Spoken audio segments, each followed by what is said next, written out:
Hola Lucía, buenas tardes. Hola Eva, ¿qué tal? Bien, bien. ¿Y tú? Bien, sí. Me alegro. Bueno, temazo el que nos traes para cerrar este año, la muerte. ¿Eh? Bueno, va un poquito con... bueno, el invierno invita a eso, ¿no? A la muerte simbólica, a la muerte como pararse y más que nada para interiorizar, ¿no? Para hacer también el balance, ¿no? De este año. Para quien no conozcáis a Lucía, Lucía es terapeuta, profesora de yoga, dirige el centro ANC en Ontinyent, en la provincia de Valencia, aquí en España, y también se ha formado como, o sea, en acompañamiento a la muerte. Nos vas a hablar, al parecer hay varios tipos de muerte, tanto física como psicológica, así que cuando quieras, Lucía, estamos expectantes siempre de aprender más contigo. Adelante. Sí. El tema de la muerte realmente es un poco complicado para entender porque al final lo que nos pasa con la muerte es que solo podemos tener una percepción en cuanto a lo que creemos de lo que entendemos con el conocimiento, porque registro emocional de la muerte no tenemos porque no la hemos vivido. Entonces, claro, todos son interpretaciones de lo que hacemos en función a lo que creemos que pueda ser eh, el dolor o, la paz que pueda transmitirnos, en este caso, el muerto que nos hace de maestro, ¿no? Es cierto bueno, que la muerte siempre implica o tenemos a nivel cultural una, una idea de tragedia, ¿no? Perder a alguien siempre implica una sensación de vacío que nos deja, pero hay otras culturas que ya sabemos que la muerte para ellos no es nada trágico, ¿no? Incluso se cree que después de la vida siempre se está mejor. Al final, lo que tenemos que entender de la muerte es que es un proceso, es un ciclo vital y que es irreversible, quiere decir, la vivimos sí o sí y nos tocará seguro. Quien se crea inmortal, pues que nos diga cómo, ¿no? Que nos diga el secreto. Pero sí, bueno, yo no sé si querría, ¿sabes? Pero sí que es cierto que, bueno, que la muerte siempre te enfrenta a una sensación como de impotencia, ¿no? Entre otras cosas por el desconocimiento que presenta, simplemente. Pero al hablar de tipos de muertes, tenemos que entender primero que hay diferentes tipos de muerte y luego está la condición en cómo se vaya a dar la muerte, si la muerte es anunciada o si la muerte pues llega de sorpresa, ¿no? De un momento para otro. Entonces, claro, cuando la muerte es anunciada, sí que hay una observación, sí que se conoce a nivel biológico, a nivel psicológico, cómo se van produciendo las fases de la muerte. A nivel, cuando la muerte llega de sorpresa, pues evidentemente solo se llega a poder procesar en la pérdida biológica, ¿no? Porque ¿qué pasa con la psique, ¿no? ¿Qué pasa con todo lo que, aparte del cuerpo, es una persona que se va de repente? ¿Dónde se va eso que era, ¿no? Y ahí es donde llegan, pues, las ideas de trascendencia y del más allá y de que si nos quedamos, ¿no? Nos quedamos pululando por ahí para molestar a los vivos. Todo eso son ideas. Todo eso son ideas y cada uno, pues en función a lo que ha aprendido, pues cree, ¿no? Pero no pasa nada. Y porque al final de lo que se trata es que, al menos en este directo, a mí lo que me gustaría transmitir con lo que voy a contar es simplemente que, que la muerte es algo que vale la pena afrontar porque hay un dicho que dice que según se vive se muere. Por lo tanto, lo que yo pretendo al final es poder comunicar, ¿no? Que para tener un buen morir hay que tener un buen vivir. Por lo tanto, si quieres, empezamos con una muerte. Imaginemos en este caso, vamos a hablar en primer lugar de una muerte anunciada. Cuando una persona, le diagnostican una enfermedad, se convierte en un enfermo terminal. Un enfermo terminal, al fin y al cabo, es un moribundo. La muerte es un proceso que puede durar de unos días a unos meses, a unos años, eso no se sabe, pero sí que es verdad que cuando la enfermedad se presenta y viene anunciada como ya irreversible, como que es evidente, es decir, no hay cura para la enfermedad, entras en una fase de moribundo. Cuando hay dos tipos de muerte biológica que se producen siempre al final, en la etapa de moribundo. Pero la muerte biológica se da en las últimas... El deterioro del cuerpo va sucediendo siempre desde que te diagnostica la enfermedad, incluso antes, pero cuando tomas conciencia ya es porque hay un deterioro biológico irreversible. Pero al final de la vida, en esos últimos días de vida, se da una muerte a nivel orgánico. El final de la muerte implica una muerte que se considera cerebral.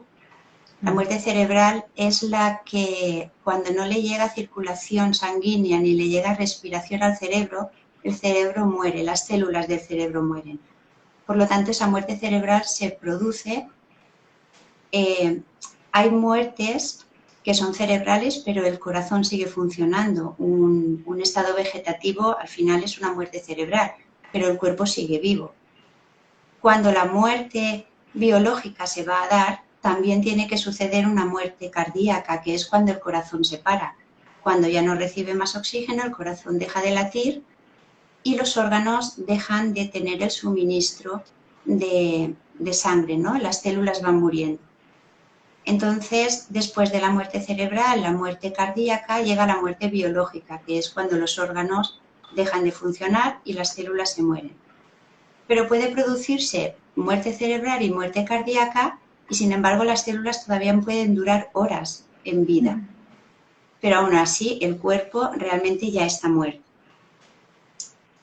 La muerte biológica no tiene más misterio que ese. El cuerpo te separa por etapas, separa o el corazón o el cerebro en primer lugar, luego separa el segundo elemento y la muerte se produce. Y ahí ya está, el cuerpo ya no está. Empieza a deteriorarse y se lo devolvemos a la tierra, que es de donde viene. Pero lo que sí que preocupa más, ¿no? Y es donde aquí buscamos siempre la explicación a la muerte y donde acarrea, ¿no? el gran temor a la muerte, es qué pasa cuando una persona muere. Cuando se diagnostica una enfermedad y ya se da a la persona un diagnóstico terminal, la persona empieza a morir psicológicamente también. La muerte psicológica implica 3 movimientos. Uno es, de alguna manera, la muerte individual, que es la que enfrenta a la persona terminal a darse cuenta de la vida. Aunque nosotros todos reconocemos que sí, ¿no? Que tenemos que estar presente, que la muerte le da sentido a la vida, aún así, solo cuando te ponen una fecha de caducidad es cuando te planteas la vida real, ¿no? Y en esa etapa la persona entra en un proceso de duelo. El duelo siempre lo tenemos entendido como que también va por fases y realmente sucede así en una persona terminal. Primero hay un shock en donde la persona no sabe gestionar, ¿no? Lo que le está pasando y entra en conflicto interno. Se lo quiere creer, pero no se lo quiere creer, busca alternativas, busca salidas, intenta pactar con los médicos, intenta pactar con Dios para que le alargue la vida, hace promesas y en toda esa etapa la persona no acaba de asentar la realidad que está viviendo, ni ella ni posiblemente los que están acompañando.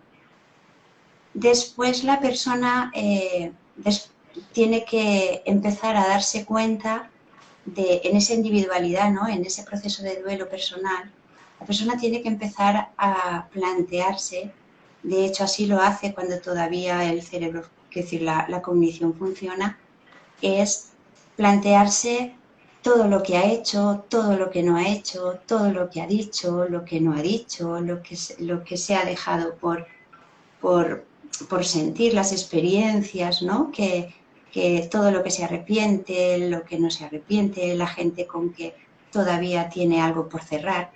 Todas esas cuestiones es donde te planteas la prisa para poder acabar con todo lo pendiente, ¿no? Y eso es un tema personal que cada uno reflexiona y se autogestiona solo. Todo va en función que si estamos hablando de un proceso terminal de enfermedad, si la enfermedad se lo permite o no se lo permite a la persona. Entonces es cuando recurre al entorno. Después de todo ese proceso individual de verse con la falta de tiempo para hacer todo lo que querías hacer, plantearte, ¿no? Decir y todavía seguir viviendo, ¿no? Con esas expectativas que tenías de futuro o de vida, llega la muerte social. Este es el segundo, esta de alguna manera es la segunda muerte, ¿no? Cuando la propia enfermedad no te deja participar dentro de ese entorno social y te limita. Entonces aquí es cuando el enfermo y los acompañantes del doliente se ven ante una limitación en donde todo se procesa dentro. Ya no hay nada más que se pueda dar, ¿no? Porque también hay un rechazo social ante la muerte de los demás.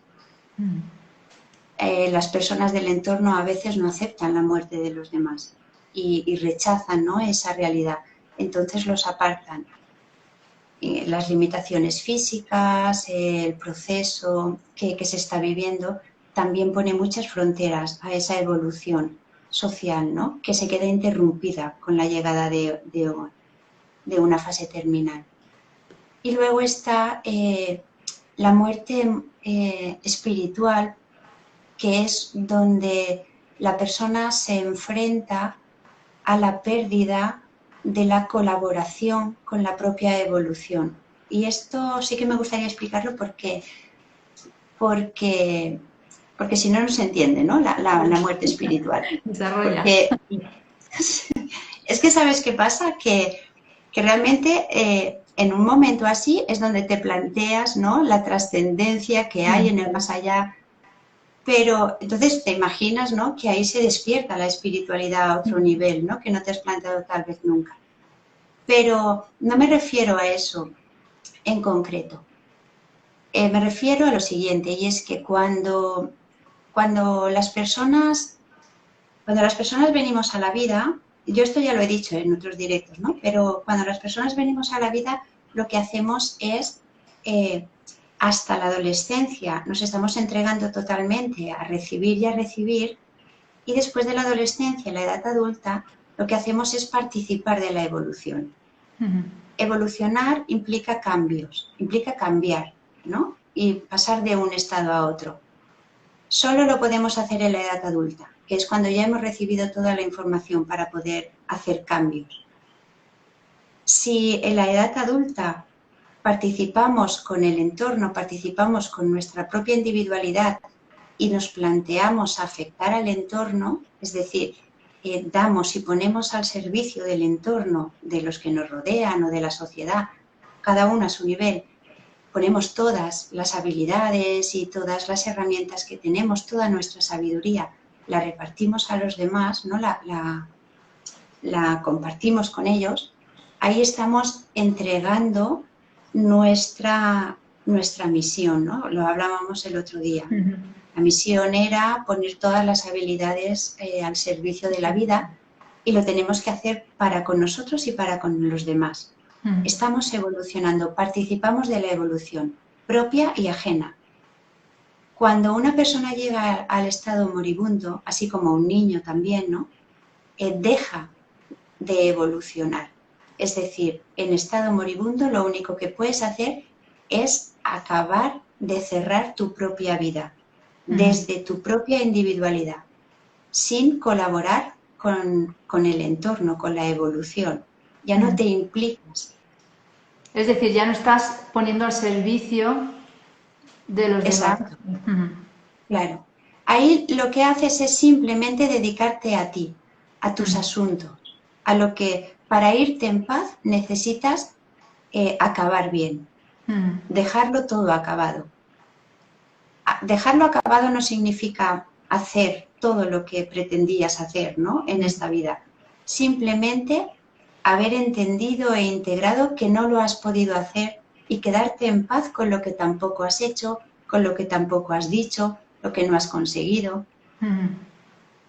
Entonces, claro, la muerte espiritual es más que nada eso, ¿no? Dejas de entender la espiritualidad como un proceso evolutivo. Porque en estas 3 etapas de la muerte psicológica hay una parte muy importante que realmente es una fuerza muy grande, que es el dolor que produce el hecho de morir. Entonces, desde la individualidad sentimos el dolor de la pérdida de nuestra propia vida, porque lo que no hay que olvidar es que no podemos darlo por bueno, en el sentido de que no podemos pensar simplemente que no hay que temerle a la muerte, que no estoy aquí favoreciendo el temor, por supuesto, pero hay que saber que la muerte implica un dolor porque te vas. Quiero decir, tú tienes conciencia de tu propia vida y la vas a dejar. Y además, no sabes qué va a pasar una vez te mueras. Entonces, a nivel individual, tú tienes que enfrentarte con ese dolor. El dolor a la pérdida de tu propia vida, a la pérdida de tus seres queridos, a la pérdida de tus posesiones. Y todo eso no es malo. Al final forma parte de lo que te ha sustentado en la vida. Perderlo implica tener que aceptar que lo tienes que dejar. Después está que a nivel social el dolor implica soledad. Cuando la sociedad te abandona, sientes la soledad profunda. Desde la individualidad, plenamente puedes estar bien hasta cierto punto, pero sin los demás, la vida psíquica se acaba muriendo. Es decir, necesitamos de los demás, somos seres sociales y no podemos evitarlo. Entonces, ¿qué pasa? Que cuando el dolor de la soledad llega, ahí es donde acompaña a la muerte social. La muerte social se produce porque sientes la gran soledad del entorno.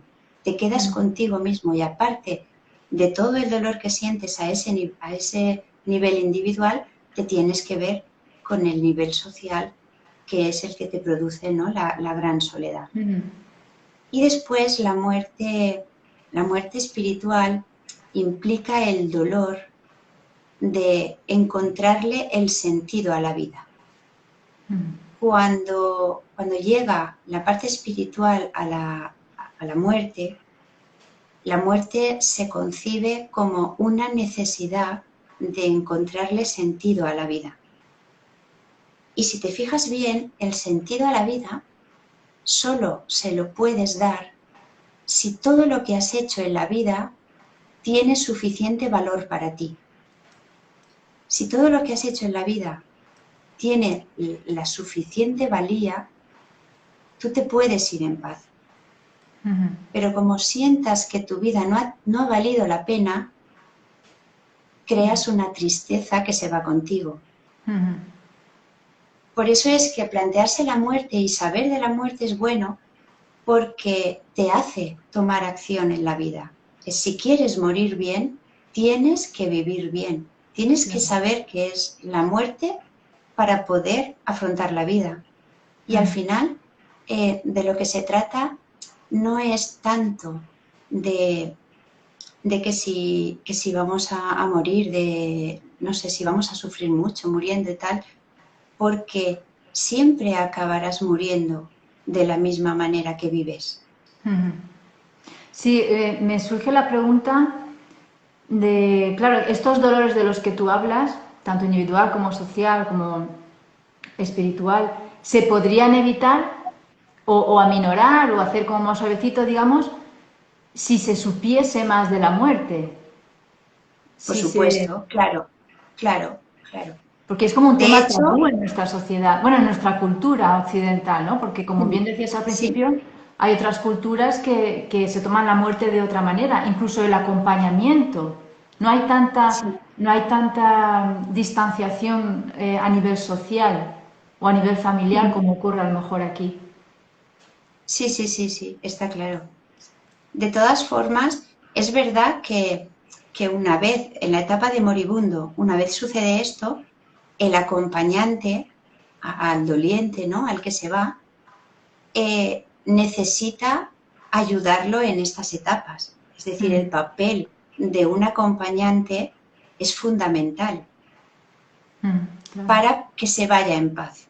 Mm, Claro, tú tienes que ayudarlo a que haga todo lo que no, lo que se ha quedado por hacer, mm, a que se quede en paz con todo lo que tiene, con todo lo que deja, a que si puede todavía solucionar conflictos interpersonales, pues con hermanos y mm, peleas y cosas, que lo haga, ¿no?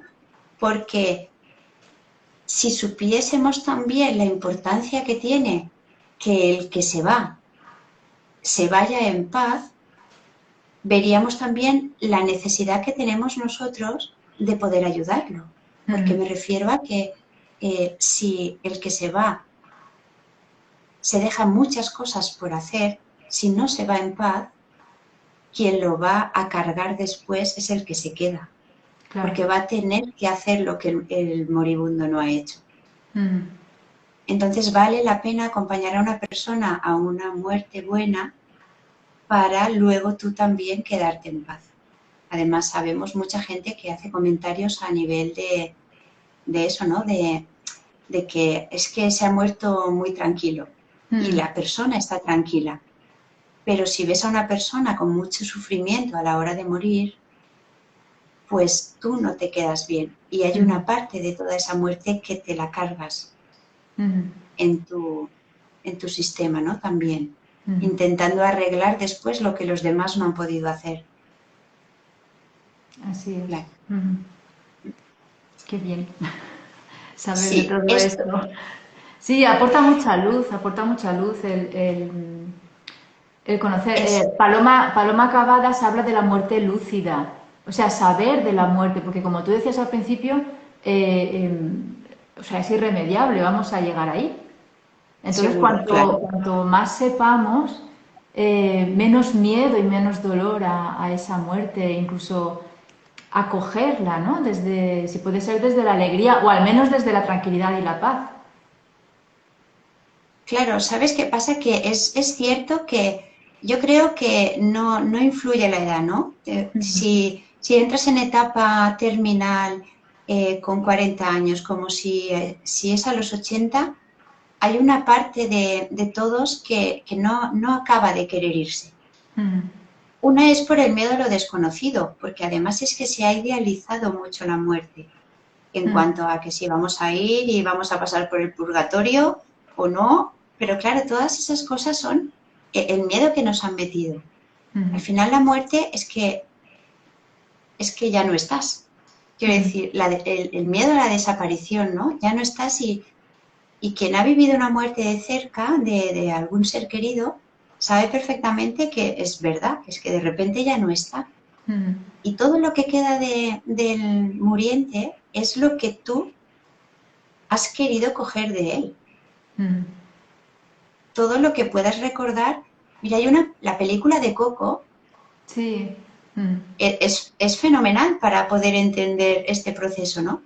Porque el niño entra en la tierra de los muertos por lealtad a su abuelo, mm, pero eh, por si alguien no lo sabe, ¿no? El niño quería ser músico, su bisabuelo era músico, si me equivoco me corriges, su bisabuelo era músico y, y sus padres no querían que fuera músico, querían que fuera zapatero porque su bisabuelo los abandonó. mm, Entonces, claro, el niño no podía ser quien quería ser se va en busca de su bisabuelo, pero ¿quién mantenía al bisabuelo vivo? Los padres, con el rencor que le tenían. Y cuando el niño entra en la tierra de los muertos, ¿qué decía el abuelo? Que si dejan de pensarme, desapareceré. Porque en el fondo, un muerto es así, que evidentemente si una persona ha formado parte de tu vida, la vas a recordar. Pero no hay más trascendencia que esa. Mientras lo pienses, existirá. Si dejas de pensarlo, desaparecerá. Es como todo en la vida. Si pensamos fríamente en esto, nos damos cuenta de que también el apego es a los muertos. Hablamos mucho del apego, de soltar el apego a los vivos y no tenemos que apegarnos a la pareja, no sé qué. Y sin embargo, seguimos apegándonos a los muertos, ¿no? Y al final un muerto simplemente es otro recuerdo más, parte de ti, pero que bien, ¿no? Que en el fondo, pues si mi padre no está y yo lo recuerdo, pues es que es mi padre, quiero decir, tengo por qué recordarlo, ¿no? Pero como lo recuerdo todo, es decir, no hay que apegarse a ellos o al menos dejarlos en paz. Dejarlos en paz es con lo que han hecho y con lo que no han hecho y lo que yo quiera coger de ellos es lo que el recuerdo que ellos me van a transmitir en función a las lealtades, ¿no? Así es. Bueno, si tenéis preguntas, ya sea aquí ahora en el directo o después en diferido, comentarios, no dudéis, que como veis, este tema da para mucho también. Y puede que mueva muchas cosas este tema, según vuestra experiencia con la muerte. También pensaba, decías al principio que, claro, ese desconocimiento de la muerte es porque no tenemos un registro emocional de lo que significa la muerte, o sea, no la hemos experimentado. Pero en el caso de las personas que han tenido una experiencia, bueno, claro, tampoco es muerte, lo que se llama una experiencia cercana a la muerte, tendrán como una idea, ¿no? Porque la gente que ha tenido este tipo de experiencia sí que está como más en paz con la muerte, como que no le temen. No sé si tienes algún comentario a hacer con respecto a este tipo de experiencias cercanas a la muerte. Es que, claro, cercano a la muerte no significa muerte, Claro. significa que te has quedado cerca. Y luego está que claro, ahí influyen muchos factores, ¿no? Si tú has estado bajo una experiencia en cualquier momento, en unas condiciones normales, pues no lo sé, una meditación, una historia de estas, ¿no? Es una manera de poder entender la muerte diferente a si has estado en un hospital, por ejemplo, donde tienes una serie de medicamentos, tal vez, ¿no? Que te pueden estar afectando. Yo no desmiento la idea de que las experiencias cercanas a la muerte existen, creo que sí, pero creo que influye muchísimo la idea que tú tienes del más allá. Es como de cómo tú concibas, ¿no? Si tú te has hecho una idea de lo que va a ser el más allá, posiblemente es lo que veas cuando tengas una experiencia cercana. Pero al final son cambios vibracionales, ¿no? Niveles de vibración, sobre todo cerebrales.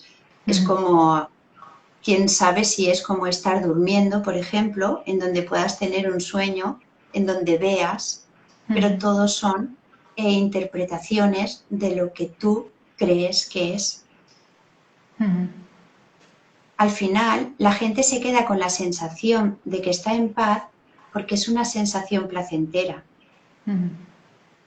Pero es una sensación placentera porque posiblemente haya habido un contraste o una dualidad.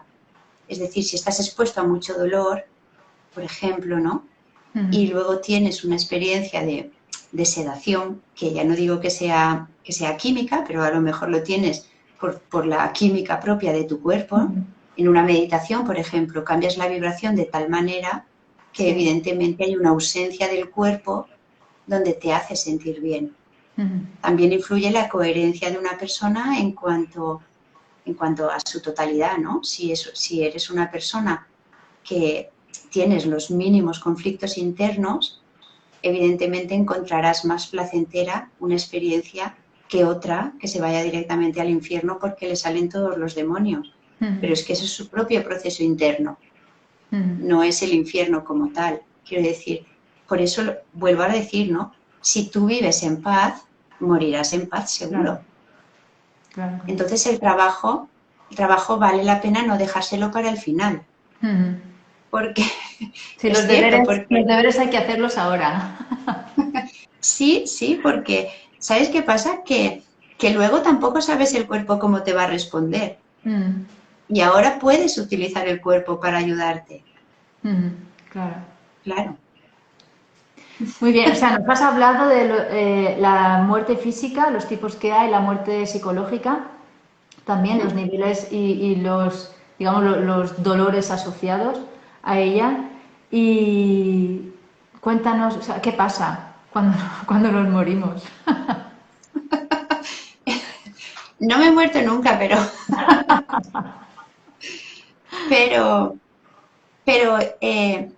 cuando, por ejemplo, hay una muerte súbita, la persona vive las muertes biológicas, ¿no? Vive la muerte biológica. Se le parará antes el corazón, el cerebro, y luego dejará de funcionar a nivel orgánico, ¿no? O celular.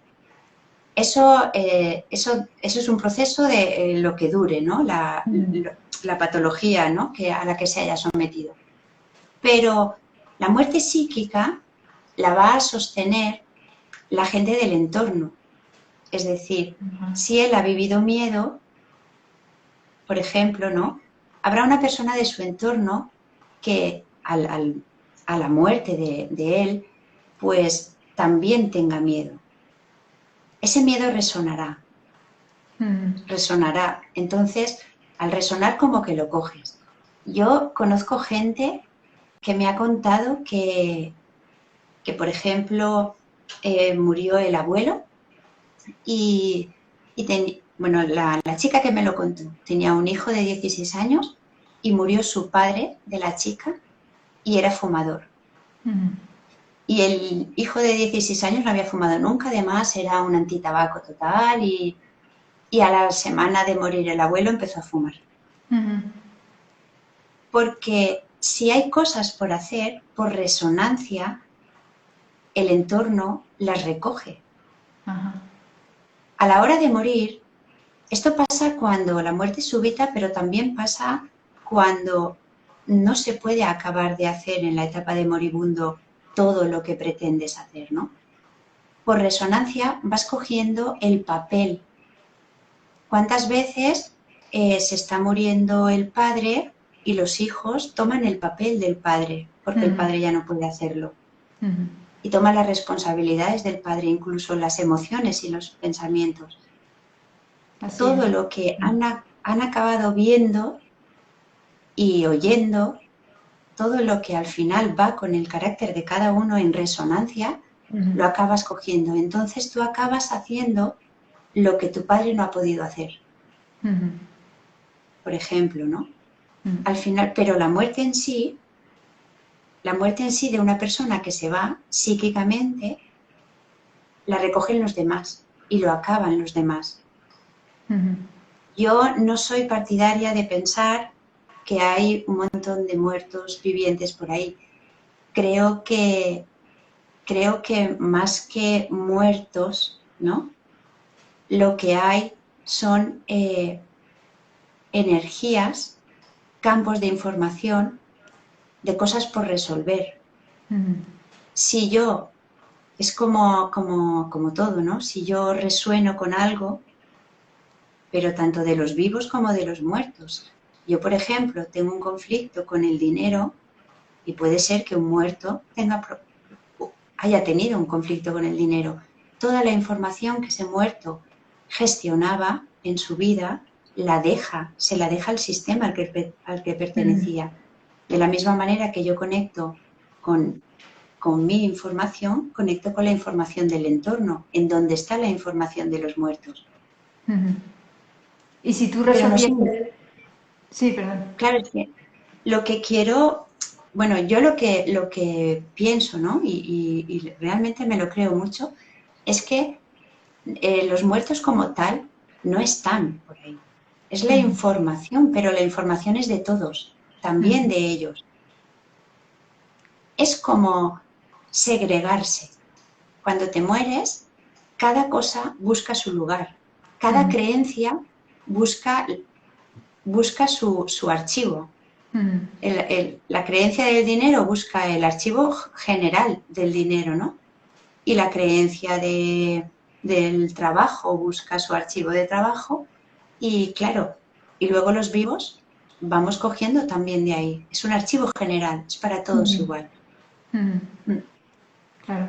Y sí, te quería preguntar que en el momento en que tú resuelvas ese conflicto que tienes, por tomar el ejemplo del dinero, que tú estés en paz con ese conflicto, o sea, que ya no exista, si un antecedente, o sea, un antepasado tuyo lo tenía también, digamos que se ha arreglado, está en paz. Claro, claro, al final lo que tú arregles para ti, lo arreglas para los demás.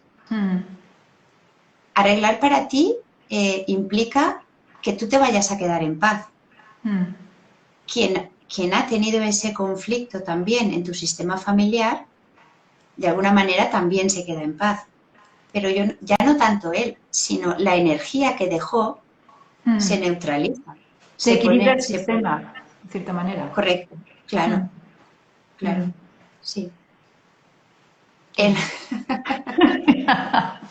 Que conste que yo, estos directos son para, o sea, transmitimos aquí, pero yo aprendo un montón. Es que sí, pero ¿sabes qué? Que la muerte, si la quieres, al final la trascendencia es encontrarle el sentido a la vida. Claro. Porque encontrarle el sentido a la muerte es simplemente saber que se acaba la vida. Por lo tanto, todo vuelve a la vida.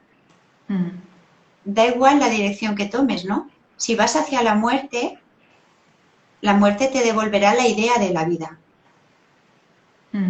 Así es. Y siempre estás barajando la idea de vivir, porque es que es lo único que puedes hacer. Porque no puedes pensar ni el antes ni el después. ¿Tú te acuerdas cuando en el último directo hablábamos de cómo un niño llega a un sistema familiar por la necesidad del sistema para poner a un elemento que ayude, ¿no? Cuando un elemento se va, es porque o bien o ya ha acabado su función, o bien porque el proceso biológico, como es caduco, tiene que dejarle paso a los que vuelven a ser adultos. Por eso la herencia emocional, la herencia de creencias, por eso a veces pensamos que reencarnamos. En el fondo, puedes llamarlo reencarnación si quieres, pero no reencarnas con tu propio abuelo. Lo que estás haciendo es simpatizar con la energía de tu abuelo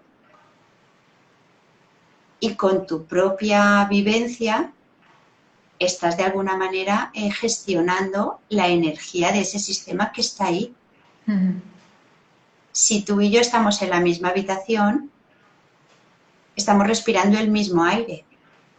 Tú coges una porción del aire y la gestionas, y yo también. Pero el aire no es tu abuelo, ni tu padre, ni tu tatarabuelo.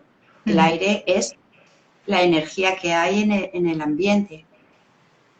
¿Sabes a lo que me refiero? Si ese aire tuviera colores, tú resonaras con el verde, tú inhalarías el verde y cogerías del ambiente, cogerías el aire verde. Sí, lo que pero no significa que sea tu abuelo. Tu abuelo pues pensaba como tú, tal vez, ¿no? O sentía como tú. Pero son sentimientos que cada uno gestiona por herencia. Ya hemos hablado de que al final todo lo aprendemos de los primeros años de vida. Por lo tanto, es normal que tú te puedas parecer a tu abuelo, porque en el fondo forma parte Claro. del mismo contexto que tú.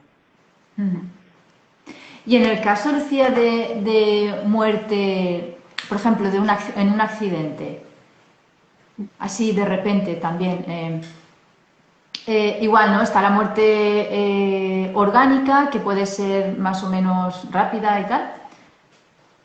Y después la psicológica, tú decías que lo tomaría el entorno, pero también estoy pensando, por ejemplo, en un accidente de tráfico, en el que hay un muerto. ¿Lo cogen también las personas que estarían allí, que vienen a socorrer o lo típico, ¿no? Que viene la ambulancia, la policía y tal? ¿También cogen o resuenan con ese... Claro, Hmm, pero bajo la interpretación de su historia de lo personal. que, claro, de lo que hayan, de lo que, o sea, de la idea que tengan ellos también de muerte y de su vida personal, como dices, claro. Hmm, Claro, claro. Pero solo de alguna manera cogen la emoción para que el pensamiento lo relacione con su vida personal. Pero la emoción al final es comunitaria, es común. hmm, hmm, Cuando todos pensamos en un accidente de coche, más o menos todos pensamos lo mismo. Pero, hmm. ¿qué pensamos? Pensamos en el shock, porque nos Sí. quedamos ahí. Porque Hmm, si piensas bien esto, te darás cuenta de que solo puedes asustarte y decir, ostras, qué hmm, desastre, ¿no? Pero hmm, ya está, de ahí, ¿dónde pasas? A nada más. A hmm, nada más, no. Entonces, cuando tú pasas por un sitio que han habido muchos accidentes de coche o muchas tragedias, ¿no? Países, ¿no? Donde han habido guerras, que ha habido mucho dolor y hmm, tal, tú solo te quedas con la emoción de shock, de ostras, hmm. siento algo, pero no sabes darle evolución a eso, porque es Ajá. una energía estancada de shock. Hmm. Sí, sí. No, estaba pensando en un viaje que hice a, a un campo de concentración en Austria. Y sí, además era en pleno invierno, en febrero, estaba todo nevado, no había nadie, cuatro personas allí, mi pareja y yo, y era lo que tú dices, o sea, conectas con algo, pero ¿y? Eh, según la historia que tengas, ¿no? No, o sea, yo no he tenido familiares que hayan sufrido ese punto, ¿no? de nuestra historia aquí en Europa, pero, o sea, y no siento a lo mejor lo mismo que una persona que hubiese tenido un familiar, que hubiese pasado por Claro, eso. Pero es eso, no entras en esa energía común mm, de, ah, vale, o sea, es que no te salen adjetivos, porque por ejemplo, sí, sí, no dices qué bonito, porque bonito no es, claro, bueno, no lo veía yo bonito. Tranquilidad o qué paz, no, sí, un silencio, pero un silencio no de los silencios que te aportan paz, sino un silencio sí, que dices, ¿y qué pasa, no? Que se te eriza un poquillo así sí, el vello. Pero es lo que tú comentas, y ya ¿qué está, pasa y ya, después? Sí, ya. claro. Mm, Lo que pasa es que un familiar, por ejemplo, sí que tiene que aprender a gestionar la vida sin la persona que ha muerto. mm, Entonces él sí que se enfrenta a esa resonancia psicológica, ¿no?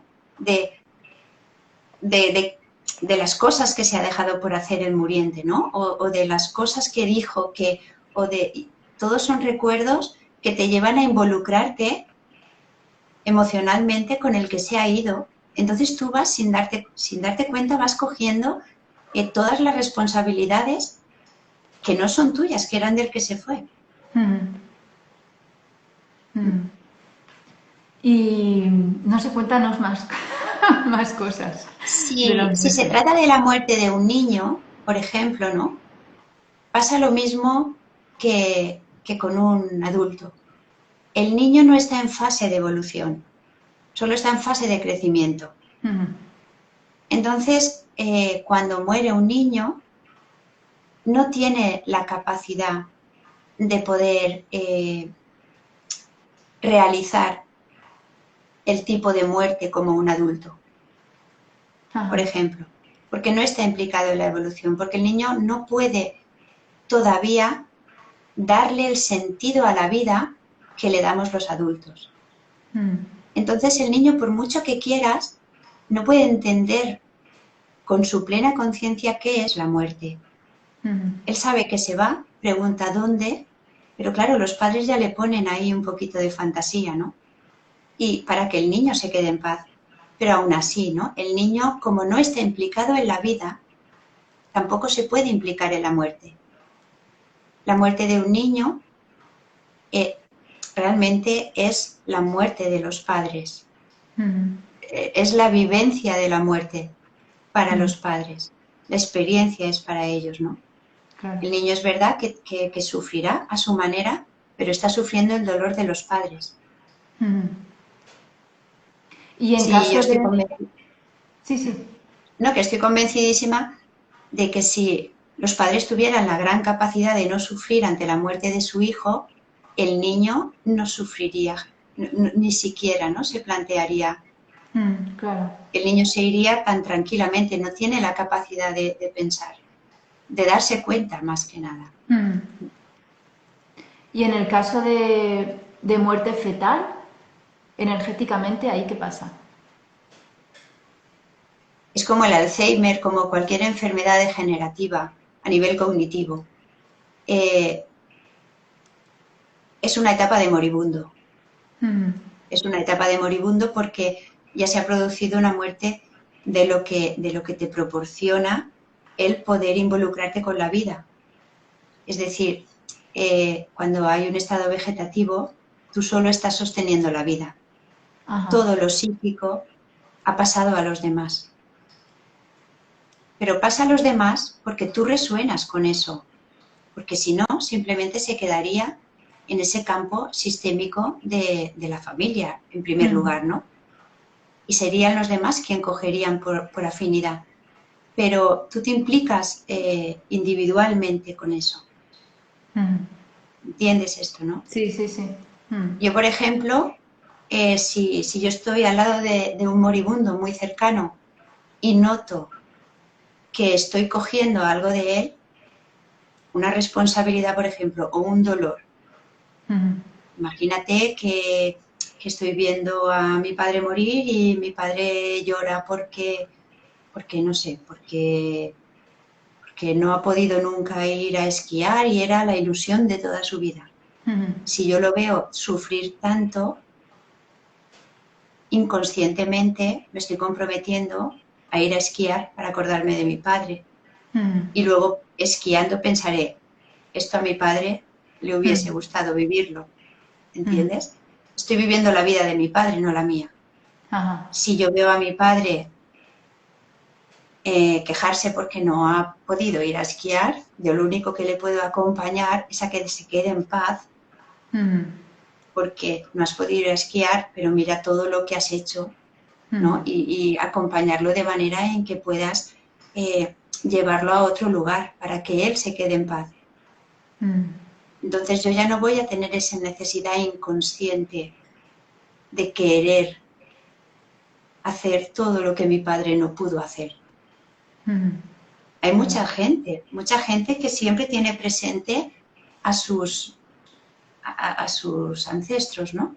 A su padre, a su madre, a sus abuelos, y siempre están diciendo todo lo que a ellos les gustaba y todo recordando siempre, porque de alguna manera ni los que se fueron pudieron estar en paz, ni los que se quedaron supieron desprenderse de esa necesidad. En realidad queremos mucho a las personas, pero no tenemos ninguna necesidad de cargar con ellas una vez se mueren. Porque ellos posiblemente estén bien, porque ya no tienen conciencia. La conciencia se la pones tú con la interpretación que has hecho de lo que has visto. Si tú ves a un ser querido llorar, evidentemente te va a causar tristeza y dolor. Pero si tú eres firme y te mantienes pensando que ese dolor lo tiene que aliviar él, no lo tienes que aliviar tú. Ni cargar con él. Claro. Es acompañar al muriente, es al final lo que se trata es que se vaya lo más en paz posible, para que tú también te sientas en paz. Y entonces es cuando preguntamos, en canalizaciones, cuando siempre se le pregunta, ¿no? ¿Y mi padre está bien? Y claro, le contestará que sí en función a como tú sientas que se ha ido tu padre. Claro. Porque tu padre en ese momento está siendo tú. Sí, al final, para acompañar al moribundo, o sea, trabajarnos, todo va a depender de la visión que tengamos nosotros de la muerte, pero sobre todo de la vida, de cómo hemos trabajado los apegos, o sea, de todas las historias, vamos, de vivir, o sea, plenamente. Pero acompañar a un moribundo implica ponerte al servicio de él. Si tú eres completamente atea y estás acompañando a tu padre a morir y tu padre cree fielmente en Dios, tú tienes que apoyar esa idea Claro. para que tu padre se vaya con Dios y no se vaya con Buda, ¿sabes? Porque en el fondo eso es lo que le dará paz. Claro. ¿Entiendes? Esto es, Sí. da igual lo que tú creas en el momento de acompañar. Si tu padre quiere llamar a su hermano porque hace 2 años que no se hablan, tú no puedes decirle, che, ahora déjalo, que ahora para qué quieres. Vamos a llamarlo, ¿sabes? Claro.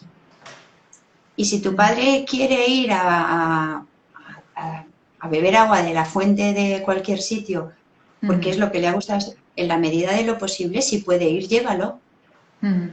Porque él se tiene que despedir de la Claro. vida y de todo lo que lo ha hecho feliz. Él tiene que sentir que se va en paz. Es importantísimo Sí. que el muerto, es importantísimo, claro, porque de la felicidad del muerto depende la felicidad del vivo. Completamente. Así es. Sí, sí, es un acto de, o sea, de amor, o sea, empezando por el respeto, la escucha y la compasión. Claro, Qué bonito. claro. En una etapa de terminal en donde hay una enfermedad, ya al final, pues el doliente requiere de cuidados físicos y requiere de mucho cariño y mimo, ¿no? Además, se ven enfrentados pues a una pérdida de dignidad, ¿no? Cuando ya les tienes que cambiar, si llevan pañal, si los tienes que duchar, todo eso implica una falta de autonomía que a ellos les implica un gran dolor, porque de haberse siempre podido sostener solos a que de repente te necesiten para todo, eso implica un gran conflicto interno, ¿no? Una necesidad de aceptación. Hay que ponérselo fácil.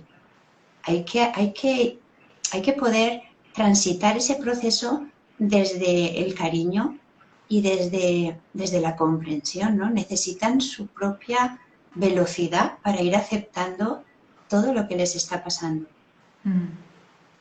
Ni mucho menos burlarse ni obligarles. Pero también es cierto que un acompañante pues se ve limitado a un esfuerzo superior, porque tú tienes que estar pendiente del duelo del muriente, pero también estás haciendo tu propio duelo, porque tú también lo pierdes a él. Claro. Entonces tú te cargas de 2 duelos a la vez, ¿no? Y claro, quieras o no, pues eso necesita de más ayuda del entorno. Mientras más gente pueda estar colaborando en ese proceso, mientras más gente esté, claro, cuesta mucho a nivel psicológico sostener un proceso de duelo. Claro, Sí, sí. necesitas ayuda. Cuanto más acompañado, mejor. Claro. Y ahora que estamos en vida, cómo nos preparamos? Pues para mira, el yo muerto? un ejercicio que recomiendo es que visualices cómo quieres sentirte a la hora de morir. Ajá. Qué bueno. Porque realmente el escenario, por mucho que visualices, pues será o no será, no lo sabemos. Pero ¿cómo quieres sentirte en las últimas horas antes de morir? O sea, visualizar y sentir, o sea, ver qué emociones. Sentir, sobre todo sentir. Si te quieres ir en paz, si quieres, porque ahí hay una parte que estás creando memoria para en el momento poderla recobrar. Y si tú practicas, es como una terapia, perdona, de enfrentamiento, ¿no? Lo que en psicología se llama la terapia de shock antigua, ¿no? Es la misma. Si tú te enfrentas a ese momento, tú ya haces un trabajo de perder el miedo. Ajá. Si tú te preparas y si tú realmente ensayas, como ensayar una conferencia, como ensayar una obra de teatro, tú te metes en el papel, llegado el momento, sabrás llegar a esa emoción de paz con más facilidad. Claro. Sí, digamos que ya irás habituándote sí, creando como Claro, una huella. claro, y entre otras cosas, si tú recibes una noticia de un diagnóstico terminal, pues evidentemente, si tú ya sabes dónde vas, pierdes un poco el miedo al camino, ¿no? Claro. Porque al final sabes que te vas a sentir bien a la hora de morir. Mucha gente le teme al dolor físico y al dolor emocional. Pero si tú ya has diseñado una especie de final para ti, sabrás llegar a él. Claro. Claro. Qué bien. Pues nada, apliquemos este ejercicio. Yo lo que me imaginaba, o sea, cuando estaba en el instituto, 14, 15 años o así, ya hace ya, con las amigas nos imaginábamos quién vendría a nuestro entierro. Bueno, bueno, Ahí ya, a ver, pues vendría tal. Sí, sí. las relaciones sociales. Sí, sí, exacto. Claro, con 14 años lo que te preocupa es, a ver, que vendría mogollón de gente a mi entierro, ¿no? En aquella época. Y Pues, fíjate que se sigue valorando, bueno, ahora con el confinamiento no, pero se sigue valorando la idea de que a más gente más querido era. ajá, sí. Eso es algo equivocado, ¿no? Me lo parece a mí. Sí, así es. Mm. ¿Qué más Incluso hay pueblos que tienen grupitos de personas que, que es una asociación altruista que va a los entierros como de bulto y lloran Sí, y lloran. las lloronas, sí, sí. Sí, Muchas veces, sí, hay grupitos, creo que en Galicia, pero en Córcega, en Francia, también las hay, un grupo de mujeres, pero vestidas de negro, sí, de sí, sí. luto, total, y que lloran por el muerto o la muerta, o sea, persona que ni siquiera conocen. Sí, sí, sí. Y están ahí llorando, pero a lágrima viva, o sea, y sincero, o sea, son Sí, sí, lágrimas sí, de claro. verdad. Sí, sí. Actrices, pero claro, eso lo hacen por el nivel social, porque hay una idea en que mientras más gente vaya, es más Mm. querida la persona que se va. Mm, sí, sí. Mm. Como una gran pérdida, ¿no? Qué pena tenemos aquí todos. Sí, sí. Ay, decía, qué bueno el hablar de este tema de la muerte, ¿no? A que tenemos tanto por eso. Como decía, ¿no? Porque a la incertidumbre normalmente se le tiene miedo, a lo desconocido. Pero que conviene. O sea, yo creo que hay que quitarle, ¿no? Estos velos de misterio, de fantasía. Mm. Y también, oye, que es normal que va a llegar. Hablemos, hablemos de ello. Claro, si tú estás en paz con la vida, siempre te da la sensación de que todo lo que tenías que hacer ya lo has hecho, Mm, ¿no? así es. Y todo lo que sigas haciendo, pues por añadidura. Es Mm, como que vamos sumando, pero en el fondo, yo, que no es la sensación de, bueno, yo ya lo tengo bien, ¿no? mm, Pero sí que es la sensación de que ya, no sé, ya lo que soy ya lo soy para, mm. ¿no? Sí, Para estar. si me muriese ahora, ¿qué pasaría? O sea, no qué pasaría, sino Claro, qué siento, ¿no? Pensando en eso. claro, pero y ahí entraría, porque mientras estás ahí, estás bien, pero ahora imagínate que te digan, no, es que te quedan 2 meses de vida. Mm, Claro, ahí entraría ese proceso de duelo individual, mm, ¿no? Claro, yo pensaría, no me apetece dejar a mis hijas todavía, no me mm, apetece, ¿no? No me apetece dejar muchas cosas. Pero, pero sí que hay una parte de mí que cuando solucione todo esto, cuando solucionara que a mis hijas al final las tengo que dejar y que tal y que, mm, pues entonces diría, al final la vida, porque quedarme por mis hijas tampoco me apetece. Quiero decir, mm, me refiero a esto, ¿no? Que no me apetece todavía mm, dejar la vida. Si lo tuviera que hacer, tendría que afrontar el dolor a la pérdida, mm, pero, pero luego internamente ya está, mm, ¿sabes? Internamente ya lo tienes. mm, Por eso es que no hay que acumular ni conflictos, ni expectativas, ni nada, lo justo ah, para mantenerte vivo. mm, Y luego que la muerte llegue, pues cuando tenga que llegar. así es. No pienso tampoco que la muerte tenga un Mm, día definido. Siento más que, que sí que posiblemente en función a la biología que tengas, ¿no? A la herencia que tengas genética, te podrás permitir unas condiciones físicas más o menos favorables para que la vida se alargue o no, pero luego cómo vivas la vida, ¿no? Qué hábitos tengas de vida y en qué, pues eso influirá. la Sí que es epigenética. verdad que, claro, Mm, pero también es cierto que gente muy sana se muere pronto y mm, gente, si hablamos del alma, evidentemente cuando dejas de participar, es decir, cuando como elemento ya no tienes una función, el sistema te debe tirar. mm, Hablo de el sistema te debe tirar, no de forma consciente ni entre humanos, pero sí que es verdad que si no estás cumpliendo con la misión o ya has acabado de hacer la tuya, ya mm, no tienes papel. mm, Cuando ya no tienes papel, te tienes que ir. claro. Mira, tenemos un mensaje de Silvia, Silvia Cruz García, que dice, mi padre se está muriendo, estoy en el hospital con él.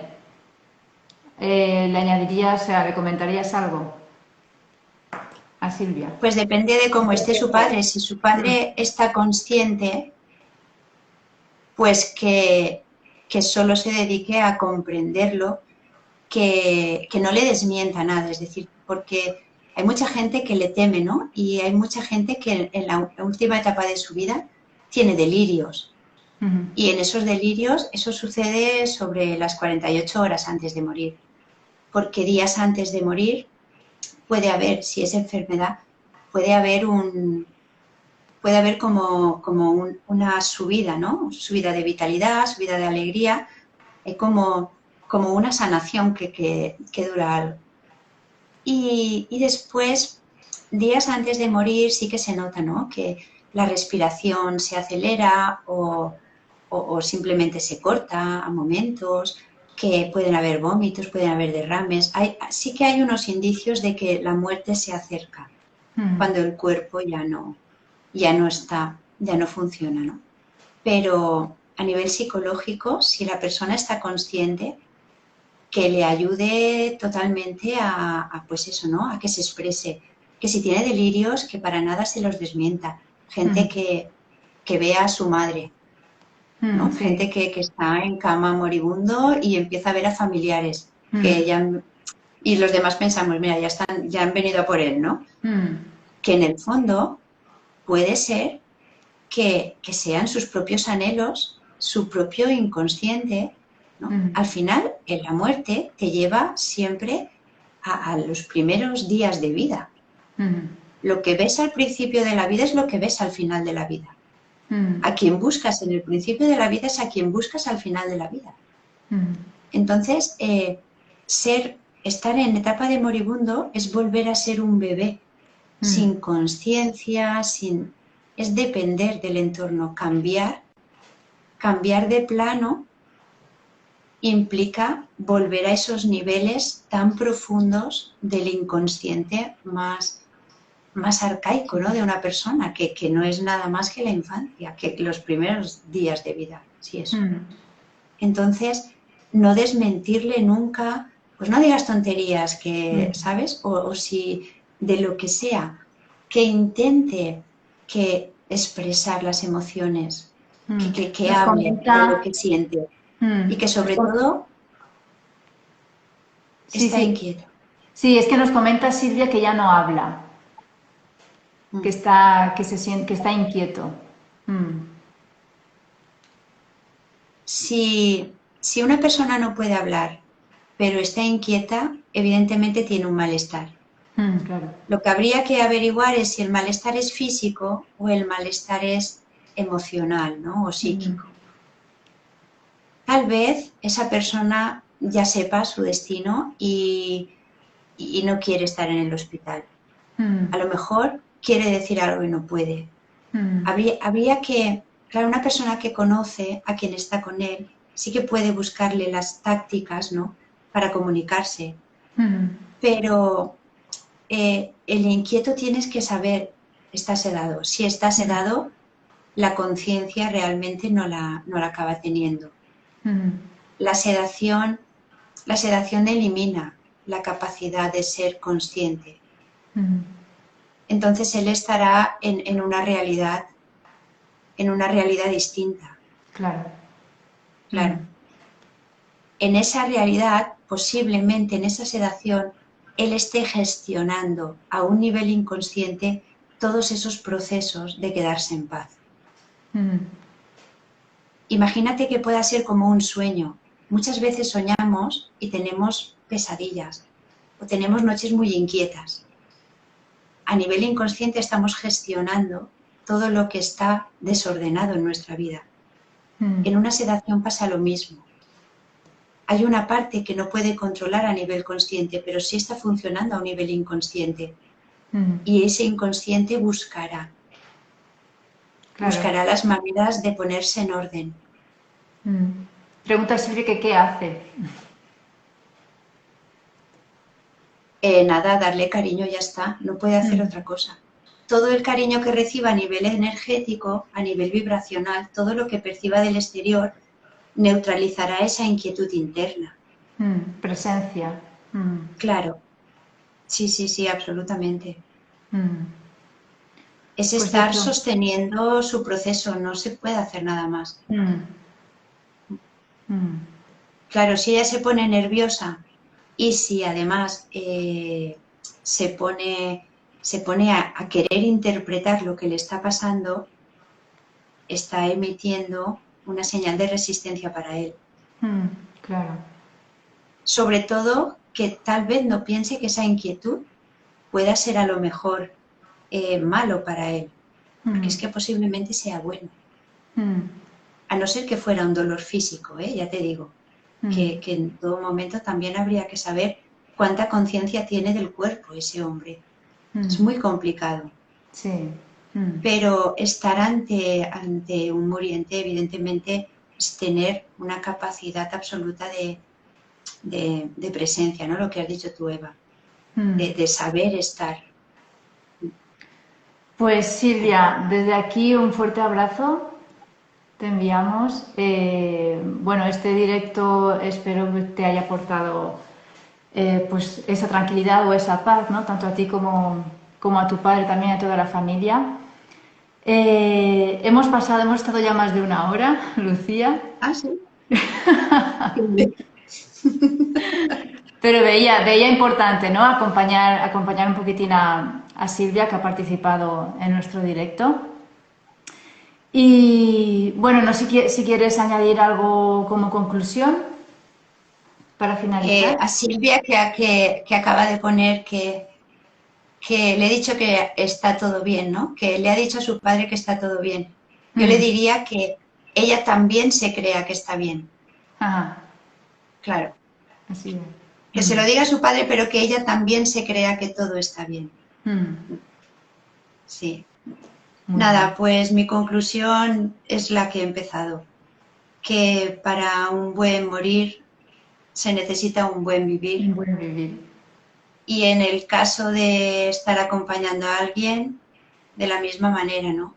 Entender que es un proceso que solo puedes acompañar, no puedes hacer por nadie. Respetar absolutamente la necesidad del muriente en este caso y ayudarlo en lo que, sin cuestionarlo. Muy bien. Pues muchas gracias, Lucía, por todo lo que nos has Así, aportado en esta cita.